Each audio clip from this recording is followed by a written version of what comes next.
ചുറ്റുപാത്രം cooking ബ്ലോഗിലേക്ക് ഒരു വലിയ സ്വാഗതം. ഇന്ന് നമ്മളുണ്ടല്ലോ ചോറിൻ്റെ ഒക്കെ ഒപ്പം സൈഡ് ഡിഷായിട്ട് കഴിക്കാൻ പറ്റുന്ന ഒരു കോവയ്ക്ക ഫ്രൈ ആണ് തയ്യാറാക്കാൻ പോകുന്നത്. ഇത് നിങ്ങൾക്ക് സെയിം ഇത് തന്നെ വെണ്ടയ്ക്ക എടുത്തിട്ടും ചെയ്യാം. അപ്പോൾ വെണ്ടയ്ക്ക ചെയ്യുമ്പോൾ അതിനകത്ത് കുറച്ച് നാരങ്ങ നീരും കൂടി ചേർത്ത് കഴിഞ്ഞാൽ വെണ്ടയ്ക്കയുടെ ആ ഇതുണ്ടല്ലോ ഒരു പശ പോലത്തെ ഒരു സാധനം ഉണ്ടല്ലോ, അത് കുറച്ച് കുറഞ്ഞ് കിട്ടും കേട്ടോ. അപ്പോൾ ഞാനിപ്പോൾ ഇവിടെ 250 ഗ്രാം വെണ്ടയ്ക്കാണ് എടുത്തിരിക്കുന്നത്. ഇതിനകത്തേക്ക് ഞാനൊരു പാത്രത്തിലേക്ക് 1 ടീസ്പൂണ് ഇഞ്ചി വെളുത്തുള്ളി പേസ്റ്റ് ഇട്ട് കൊടുത്തിട്ടുണ്ട്. അതിനകത്തേക്ക് ഞാനത് ചേർത്ത് കൊടുക്കുകയാണ്. കോവയ്ക്കേനെ ഇങ്ങനെ ചെറുതായിട്ട് കനം കുറച്ച് സ്ലൈസ് ചെയ്ത് അരിഞ്ഞെടുക്കണം കേട്ടോ. ഇനി ഇതിനകത്തേക്ക് 2 ടേബിൾ സ്പൂൺ കടലപ്പൊടി, 1 ടേബിൾ സ്പൂൺ അരിപ്പൊടി,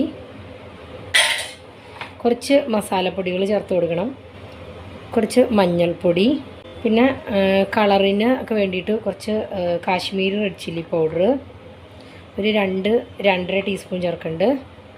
പിന്നെ ഗരം മസാല 1 ടീസ്പൂൺ. ചാട്ട് മസാലയുടെ ടേസ്റ്റ് ഇഷ്ടമുള്ളവരാണെങ്കിൽ കുറച്ച് ചാട്ട് മസാല കൂടി ഇതിനകത്തേക്ക് ചേർത്ത് കൊടുക്കാം കേട്ടോ. പിന്നെ എരിവിന് വേണ്ടിയിട്ട് ഞാൻ 1 ടീസ്പൂണ് റെഡ് ചില്ലി ഫ്ലേക്സ് ആണ് ചേർത്ത് കൊടുക്കുന്നത്.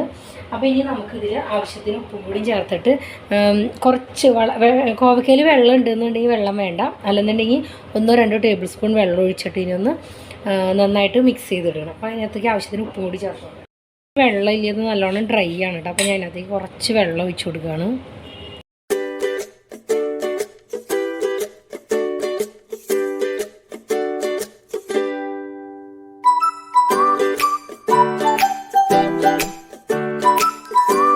ഈ രീതിയിൽ ഇതിനെ ഒന്ന് മിക്സ് ചെയ്തെടുക്കണം. ഇനി നമുക്കിതിനെ ചൂടായ എണ്ണയിലിട്ടിട്ട് ഒരു 10-15 മിനിറ്റ് വെച്ച് കഴിഞ്ഞാൽ നല്ലതാണ്. നമുക്കിതിനെ ഒന്ന് വറുത്തെടുക്കാം. അപ്പോൾ കുറച്ച് എണ്ണ ഒഴിച്ചിട്ട് കുറച്ചായിട്ട് ഇട്ട് വേണം വറുത്തെടുക്കാനായിട്ട്, അല്ലെങ്കിൽ ഇത് ക്രിസ്പായിട്ട് കിട്ടില്ല കേട്ടോ നമുക്ക്. പിന്നെ അതുപോലെ അതിങ്ങനെ ഒട്ടിപ്പിടിച്ചിട്ട് ഇരിക്കുക. അപ്പോൾ അതിങ്ങനെ ഇത്തിരി അടർത്തി ഇട്ട് കൊടുക്കണം. പിന്നെ ഇട്ട ഉടനെ തന്നെ ഇളക്കരുത്. ഒരു 2 മിനിറ്റ് കഴിയുമ്പോൾ വേണം ഇതിനൊന്ന് മറച്ചിട്ട് കൊടുക്കാനായിട്ട്. അപ്പോൾ ഇത് രണ്ട് പുറവും എന്താ പറയുക, കോവയ്ക്കൊക്കെ നന്നായിട്ട് വെന്ത് അത് നമ്മൾ അരിപ്പൊടി ഇട്ടതുകൊണ്ട് തന്നെ നല്ല ക്രിസ്പായിട്ട് വരണവരെ നമുക്ക് വെളിച്ചെണ്ണയിൽ ഇതിനെ വറുത്തെടുക്കാം. ഇതാണ് നമ്മുടെ കോവയ്ക്ക ഫ്രൈ. അതിന് കൂടെ ഞാൻ കുറച്ച് പച്ചമുളകും കറിവേപ്പിലൊക്കെ വറുത്തെടുത്തിട്ടുണ്ട്. അപ്പോൾ എല്ലാവരും ഒന്ന് ട്രൈ ചെയ്ത് നോക്കുക. നിങ്ങളുടെ അഭിപ്രായങ്ങൾ കമൻറ്റ് ബോക്സിൽ അറിയിക്കുക. പുതിയ വീഡിയോയിലൂടെ നമുക്ക് വീണ്ടും കാണാം.